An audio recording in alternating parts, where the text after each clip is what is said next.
Today we're going to talk about the type of case that truly horrifies me. But before we get started, welcome to True Crime with Maneater. If you're interested in all things true crime, including missing person cases, cold cases, and just the strange happenings in the world, you've come to the right place. Be sure to subscribe and turn on alerts so you never miss a video upload.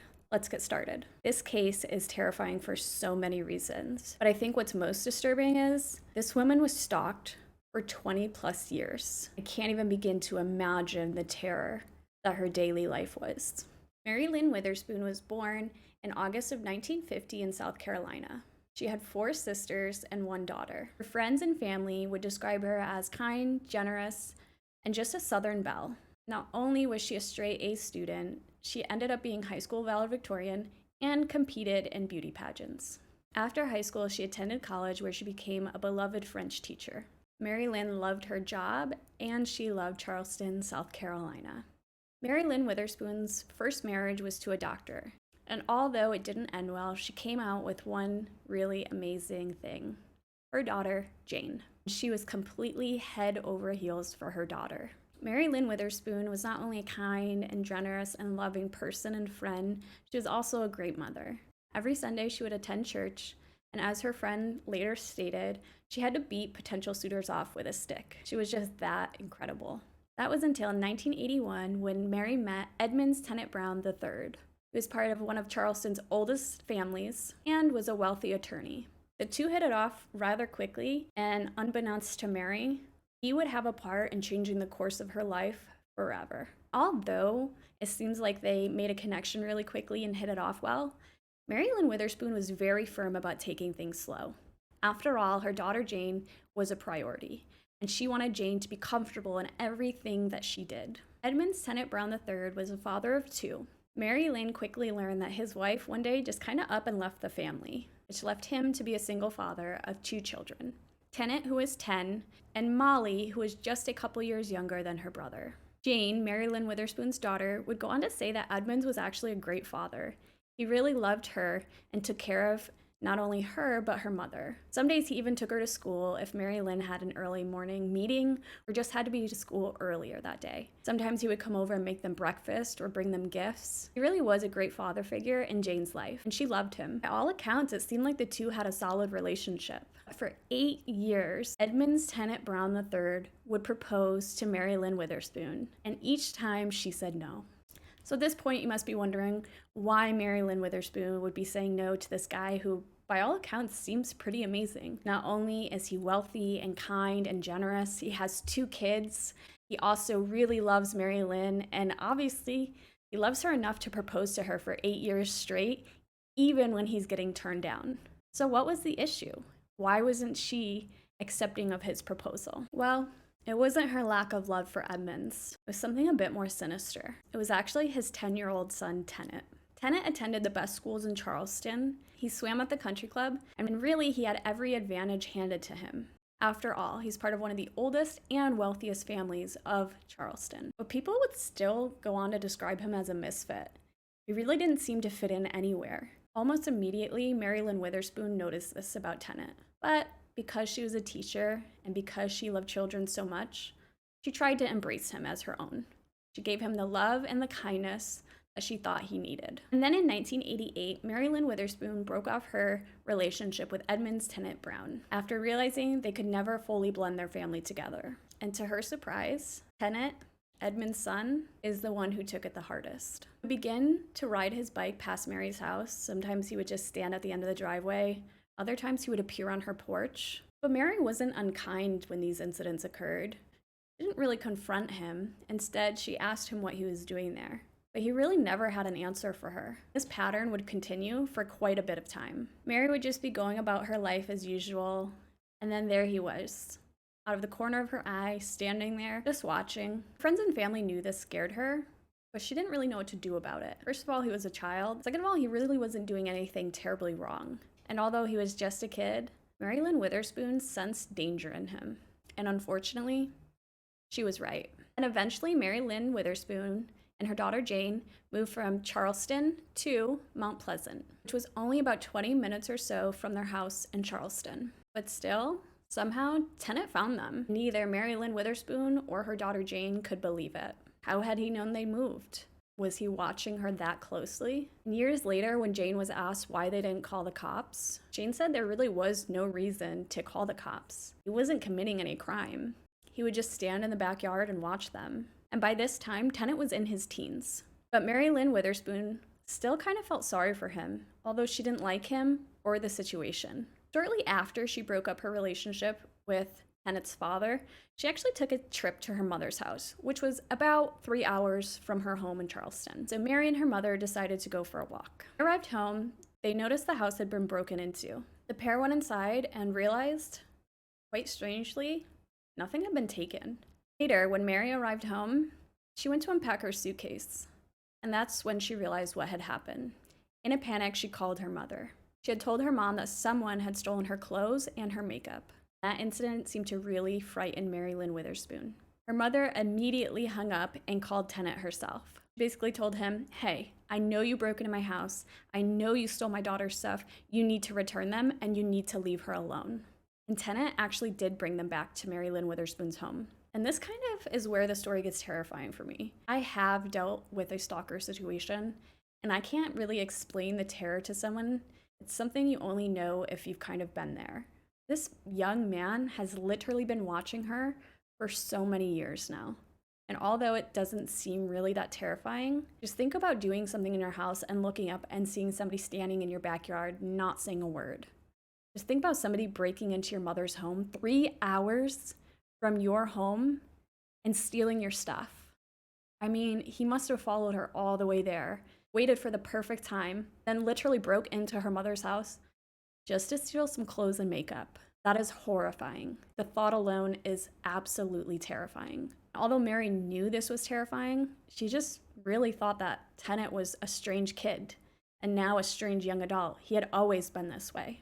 And then suddenly in 1991, Tennant disappeared. He was gone a year, and then 5 years, and then 8 years. And through this time, Mary Lynn Witherspoon adjusted to having her life back.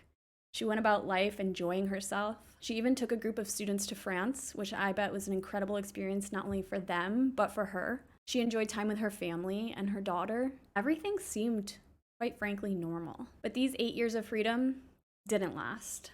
In 2001, Mary was home when she saw him again. There he was, after 8 years of not seeing him, standing in her backyard, just like he had done years before. Except this time, he was 30, and he showed up again and again and again. Didn't seem like he was hiding. It seemed like he wanted her to know he was there, almost like he was taunting her and frightening her on purpose. But for what reason? Family grew so concerned about Mary Lynn Witherspoon's safety, they actually called Tennant's father, and they're like, you have to do something. Your son is obsessively following Mary Lynn Witherspoon around. She's not even safe in her own home. And he didn't really have anything to say about the situation. But still, no one called the police. And then in April 2003, Mary Lynn Witherspoon had been doing some laundry. When she went to get her clothes, she noticed that all of her underwear were missing. She knew right away who had committed the crime. This time, Mary Lynn called 911 and reported the crime, though she didn't press charges. So she knew she had to protect herself. She had an expensive and quite sophisticated alarm system installed into her house. She even had a panic button for her keyring, just in case. She was told to carry mace, and so she did. She would even ask some local police officers to make some rounds and drive by her house when they could. And they did. In July of 2003, Mary Lynn Witherspoon was in a rush to get home and change her clothes before heading back to the school for a PTA meeting. For those of you that don't know what a PTA meeting is, it's called a Parent-Teacher Association, and really the main goal is to get parents involved in their children's education. Mary Lynn Witherspoon arrived home, obviously in a rush, and there Tennant was. But this time she acknowledged and spoke to him. She said, I'm sorry I can't visit. I have a PTA meeting. And with that, she rushed inside, changed her clothes, set the alarm system, and headed back to work. The next time Mary Lynn Witherspoon saw Tennant, he had a pillowcase full of her clothing, and he wasn't even trying to hide it at this point. Mary stood there, frozen and in shock, staring at Tennant staring at her through the window. She just froze. I mean, can you imagine seeing somebody so blatantly and brazenly staring at you through your window with a bag of your own clothing, not breaking eye contact? Eventually, he would break eye contact and just walk away. Mary Lynn Witherspoon would immediately call her sister Jackie, and Jackie could hear the terror in her sister's voice. But this time she was blunt with her. Said, you know he's gonna come back, and he knows you know it's him. If you don't do something, he's just gonna keep coming back, and he has been coming back time and time again. He's not afraid. And Mary would tell her that she didn't know what to do. If she called the police, she thought it was going to escalate the situation. But her sister convinced her to finally call the police and report him. And after much deliberation, Mary did press charges against Tennant. And Tennant had been in and out of prison for years at this point, from things like theft and burglary to breaking and entering. He really had quite the rap sheet already. And on this latest charge, he wouldn't make bail, which meant until his sentencing, he was going to be in jail. And Lynn Witherspoon could finally breathe a little bit. She felt safer, she felt more relaxed, but she also knew that it wasn't going to last, because eventually he would be back on the streets. Lynn Witherspoon was advised to register for a system known as VINE. VINE, which stands for the Victim Notification System, would notify victims if a perpetrator was going to be moved from prisons or even released. So basically, if and when Tennant was released, Mary was supposed to get a phone call and a letter in the mail, ensuring that she could protect herself.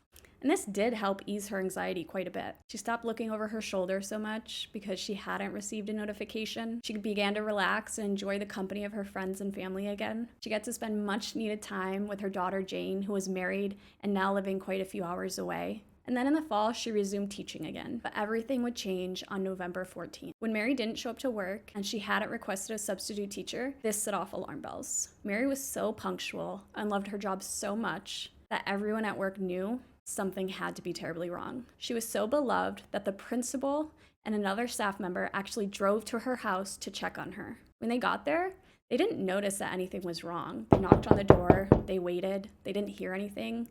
Didn't look like anybody had attempted to break in. They had noticed that her car was gone, but other than that, things looked normal. But they didn't stop there. They called Lynn Witherspoon's daughter Jane and reported what was going on. Jane, who was absolutely terrified upon hearing this, jumped in the car with her husband and began the drive to her mother's house. She met police at her mother's door and authorized them to break down the door if necessary. As they entered the home, they noticed something just wasn't right. Lynn Witherspoon was known to be very clean and organized and very orderly in general. And upon entering the house, they noticed that her shoes, her watch, and an apple were all on the floor. And when they moved into the kitchen, they saw a plate of uneaten eggs sitting on the table. Cautiously, the police drew their guns and began to slowly climb the stairs to her second floor. When they made it to the landing, they were greeted with chaos. Drawers were ripped open and thrown about. Clothes were everywhere. Everything looked like it had been rifled through. And slowly, they made their way through each room, unsure of what they were looking for. And that's when they made it to the second floor bathroom, where they found Lynn Witherspoon.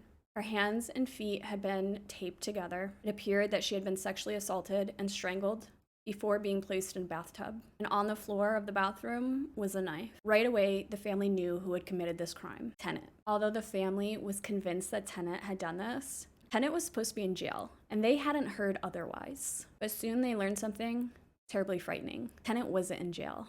It had actually been released. And it turns out, VINE hadn't notified Mary, and it gets worse. After checking Lynn Witherspoon's answering machine, they learned something terrifying. VINE had reported that Tennant was being moved to another jail. Obviously, this was not the case. Tennant had been released. So even if Lynn Witherspoon had gotten that message, she would have been left defenseless. This story just gets more horrifying. As the police are in Lynn Witherspoon's house and the crime scene unit has been called, Tennant is literally walking up and down the street. He's talking to neighbors about the tragedy. He's just there. He just committed this brutal murder, and he's just outside waiting for them to leave. It's just chilling in so many ways. Eventually, Tennant left, and the detective on the case decided he had to get a little creative. He packed up the crime scene unit, he sent all the police home, and then he made it look like no one was there. He would set officers off on side roads to watch for Tennant. And then 20 minutes later, when Tennant thought everyone was gone, he returned back to the home. The detective went up to him and began to question him. He wanted to make sure this was the right person. But upon questioning, Tennant shut down. And that's no surprise considering his father was a wealthy attorney. But really, detectives learned that they didn't actually need to question him. He was carrying enough evidence on him to arrest him. The detective would learn something even more shocking. When Tennant had to give over his license and the detective looked at it, he couldn't believe it.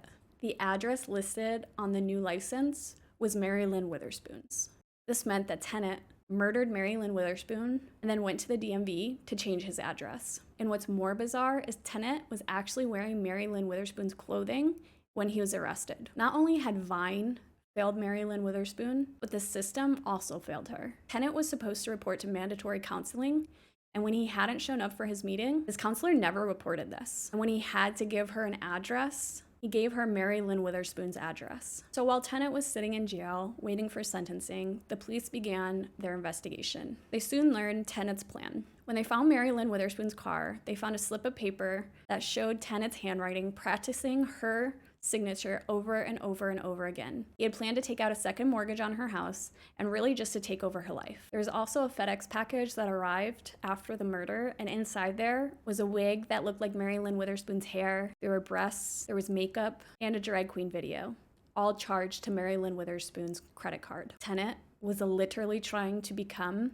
Mary Lynn Witherspoon. And then they found Tennant's manifesto. And as Mary Lynn Witherspoon had suspected, calling the police did make it worse. In fact, that's what set Tennant off. In this manifesto, it was basically a blueprint for the crime he committed, down to the last detail.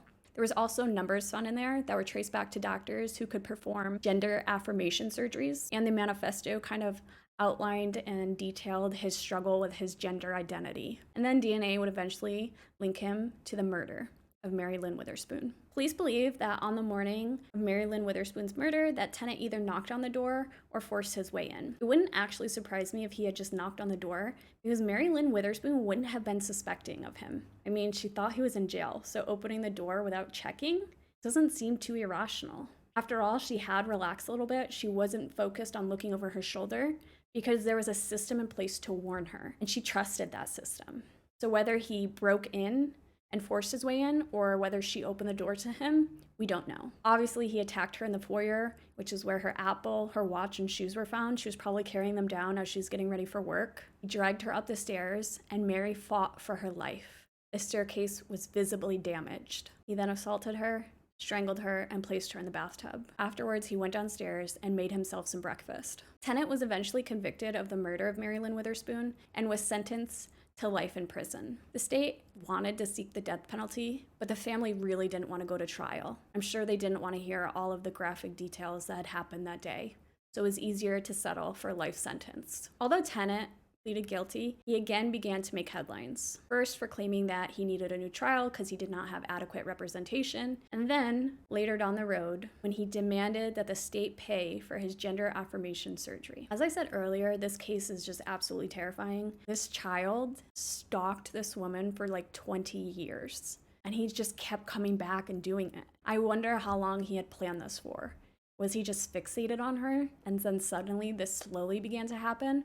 Or was this always the plan? And I know that stalking cases aren't deemed usually terrifying, but when we look at stalking cases, there's this sense of constant danger lingering. Victims do not get the chance to not be scared or anxious. They are always looking over their shoulder. And in this case, obviously it ended so terribly. Some people are stalked for years before their stalker is finally arrested or ends up dead. Stalking is just a horrific and traumatizing and terrifying crime. And in Mary Lynn Witherspoon's case, it ended so tragically. That's it for today, guys. Thanks for joining me. If you got anything from this video or anything from my other videos, make sure you subscribe and turn on alerts so you never miss a video upload. See you guys later.